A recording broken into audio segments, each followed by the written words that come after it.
শীতের রাতে বাবার বাড়িতে বাড়ির ছাদে বসে বারবিকিউর আয়োজন করেছি।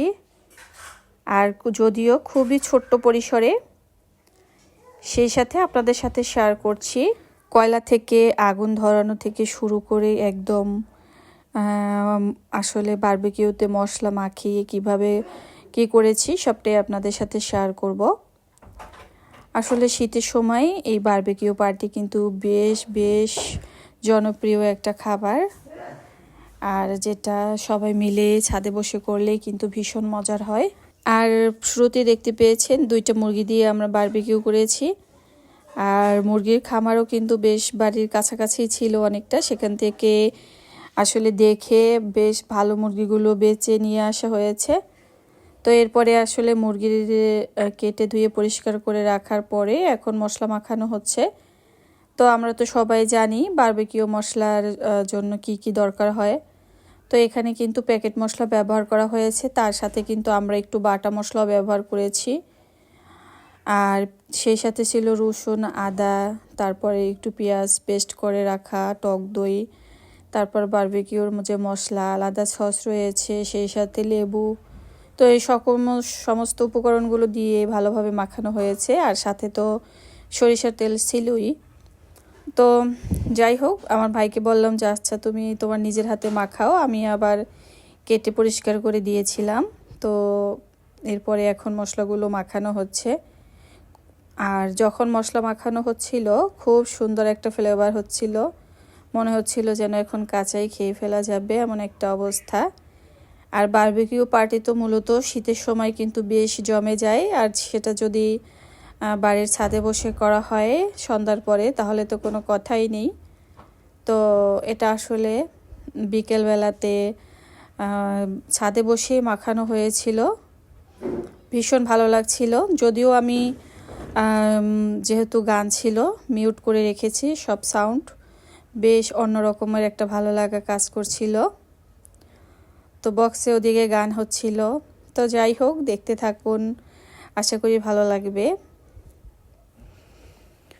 তো আর কি বলবো, এখানে হঠাৎ করেই বাবার বাড়িতে আসা, যদিও চলে যেতে হবে, আবার কয়েকদিন পর আসব, তখন বেশ কিছু সময় থাকবো, এই আর কি। তো যদিও আসলে একদিনে ভিডিও শেয়ার করছি, আমি এখনও যদিও বাবার বাড়িতে আছি, হয়তো আজকেই চলে যাব, তবে বেশ 3 থেকে 4 দিন ধরে এখানেই আছি। তো সামনে যেহেতু আবার মসজিদে মাহফিল আছে 11 তারিখে, হয়তো 10 তারিখে আবার চলে আসব, এরপরে দেখা যাবে বেশ কিছু দিন থাকবো এখানে। আর এখন তো প্রচুর শীত, আর শীতের সময় বারবিকিউ পার্টি না হলে জমেই না। আমার ভাইও আমার অপেক্ষায় ছিল যে আপু যখন বাড়িতে আসবে তখন আমরা আসলে বারবিকিউর আয়োজনটা করব। তো আমি আসাতেই ও বলল যে আপু তুমি তো চলে আসছো, এবার আমরা বারবিকিউর একটা ছোটোখাটো করে আয়োজন করি। তো আমরা বললাম আসলে আচ্ছা ঠিক আছে, সবারই ইচ্ছা ছিল। এই তো মশলা মাখানো শেষে এখন বেশ কিছু সময় রেস্টে রাখা হবে। এরপরে সন্ধ্যার দৃশ্য, মাগরিবের নামাজের পরে কয়লা থেকে কিভাবে আগুন ধরানো হচ্ছে সেটাও একটু আপনাদের সাথে শেয়ার করছি।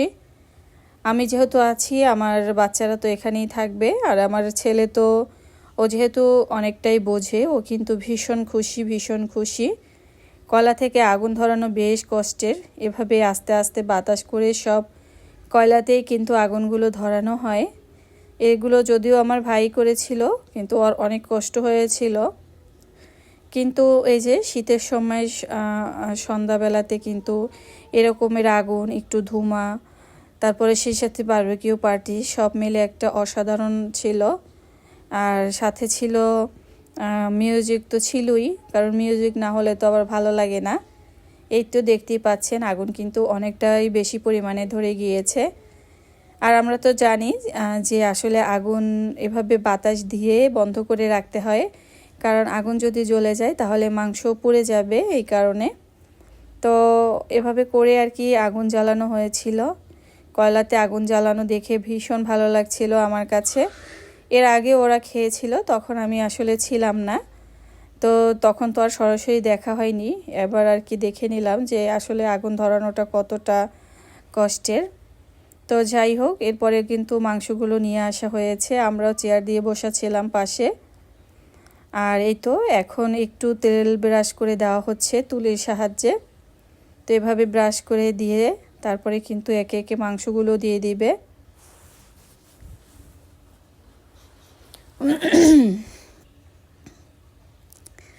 তো আর কি, এরপরে ব্রাশ দিয়ে বেশ ভালোভাবে সরিষার তেলই দিয়েছে। পুরো খাবারটাতে কিন্তু বারবিকিউতে সরিষার তেল ব্যবহার করতে হয়।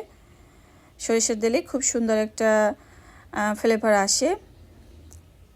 তো আসলে এতগুলো চিকেন, 2টা মুরগিতে বেশ ভালো পরিমাণে হয়েছিল মুরগির পিসগুলো। তো একসাথে তো আর দেওয়া সম্ভব হয়নি। এভাবে একটা একটা করে আসলে আমরা 2 ব্যাচে ভেজে নিতে হয়েছিল। এই তো, আর একদিকে বাতাস করা হচ্ছিল, কারণ আগুন যদি জ্বলে যায় তাহলে তো মাংসগুলো পুড়ে যাবে। তো এই জন্য আসলে বাতাস করাটা অনেকটা কঠিন ছিল। আর ছোটোখাটো ফ্যান থাকলে হয়তো দেখা যায় ফ্যান ছেড়ে দিলে ওরকম হতো না, হয়তো আগুন জ্বলে যেত। মানে পাখার সাহায্যে বাতাস করলেই মনে হয় বেশি ভালো হয়।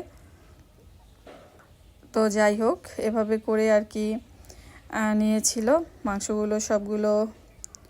তো প্রথম ব্যাচগুলো হতে বেশ সময় লেগেছিল একটু, পরবর্তী ব্যাচে যেগুলো দিয়েছিল সেগুলো হতে বেশ একটা সময় লাগেনি। ওই যে আগুন ধরতে আসলে যতটা সময়, আমরা যে কোনো খাবার তৈরি করি না কেন, সেটা পিঠা হোক বা যে কোনো খাবারই দেখবেন প্রথমবারে যেটা দেওয়া হয় সেটা কিন্তু একটু কেমন হয়, এর পরের বারেরগুলো কিন্তু খুব ভালো হয়। তবে মাংসের ক্ষেত্রে স্বাদ একই ছিল, কিন্তু হতে একটু সময় লেগেছিল। আর পরের বারের ব্যাচটা যেহেতু আগুন অনেক ধরে গিয়েছিল, এই জন্য দ্বিতীয়বারে তেমন একটা সময় লাগেনি। তো এই তো দেখতেই পাচ্ছেন আসলে কতটা সুন্দর হচ্ছে। তো যাই হোক, এখানে কিন্তু বারবিকিউগুলো হয়ে গিয়েছে। তো একটা একটা করে তুলে নিচ্ছিল। আর যদিও আমরা এগুলো সবগুলো নান রুটি দিয়ে খেয়েছি, যেহেতু রাতের বেলাতে ছিল, তো আসলে বাচ্চারাও ছিল। তো যারা আসলে আমরা বেশ কয়েকজনই খেয়েছি, সবাই কিন্তু এখানে ছিল না রাতের বেলা যেহেতু। আর আমি তো শুরু থেকে শেষ পর্যন্তই ছিলাম, কারণ এইসব আয়োজন পার্টি আমার কাছে কিন্তু ভীষণ ভীষণ ভালো লাগে। তো যারা শীতের ভয় পায়, আসলে উপভোগ করতে মানে চায় না, তারা কিন্তু ওখানে থাকেনি। তো যাই হোক, এরপরে আমরা কিন্তু সেখানে বসে চাও খেয়েছিলাম। আর শীতের রাতে কিন্তু বসে বসে চা খাওয়াটাও ভীষণ ভীষণ ভালো লেগেছিল। একদিকে বারবিকিউ পার্টি হচ্ছিল, আর আমরা একটু চাও খেয়ে নিয়েছিলাম। আর আমার বোনের তো চা যেখানে আছে সেখানে তো বেশ ভালোভাবে জমে যায়, ও আবার চাটা একটু ভীষণ পছন্দ করে। আচ্ছা যাই হোক, মজা করে বললাম, মজা করে বললেও কথাটা কিন্তু সত্যি। ও পাশে ছিল তো আমার ভয়েস দেওয়ার কারণে, এই জন্য বললাম। তো এই তো প্রথম ব্যাচ হয়ে গিয়েছে, এরপর দ্বিতীয় ব্যাচ দিয়ে দিয়েছি। দেখতে পেয়েছেন কি পরিমাণে আসলে আগুনগুলো একদম ধরে গিয়েছে, খুব খুব ভালো লাগছিল আসলে। তো আসলে দেখা যায় যেহেতু ভিডিও শেয়ার করছি, অহেতুক অনেক কথাই বলতে হয়, যেহেতু কোনো অরিজিনাল সাউন্ড রাখতে পারিনি মিউজিকের কারণে, এই কারণে কিন্তু আপনাদের সাথে একটু কথা বলা। তো মানে মাংসগুলো দিয়ে এর উপর কিন্তু আবার তেল ব্রাশ করে দিতে হয়, বেশ কয়েকবার তেল ব্রাশ করে দিতে হয়েছে। এই তো চায়ের কথা যে বলেছিলাম, এখানে কিন্তু চাও নিয়ে আসা হয়েছে। আর শীতের রাতে সন্ধ্যার পরে ছাদে বসে চা খাওয়ার ফিলিংসটা কিন্তু একটু অন্যরকমের ছিল। তো এটা আসলে মজা করে খাওয়াই যে আচ্ছা ঠিক আছে নিয়ে আসো, আমরা ছাদে বসেই খাই। তো আমরা কিন্তু ছাদে বসেই, সাথে বিস্কিট ছিল, মুড়ি ছিল, এগুলো দিয়েই খেয়ে নিয়েছি চা। এই তো আমি কিন্তু এখানেই বসেছিলাম, আর এটা আমার বোন এখন দিচ্ছে সবাইকে। তো দেখতে পাচ্ছেন এখন আবার আমার ছেলে মানে ভীষণ পছন্দ, মানে শখ করে আর কি বারবিকিউর উপরে আবার তেল মাখিয়ে দিচ্ছে, খুব এক্সাইটেড। তো ভীষণ ভালো লাগা কাজ করছিল আর কি। বাবার বাড়িতে বসে খুব ছোট্ট পরিসরে বারবিকিউ পার্টি আমার কিন্তু ভীষণ ভীষণ ভালো লেগেছিল।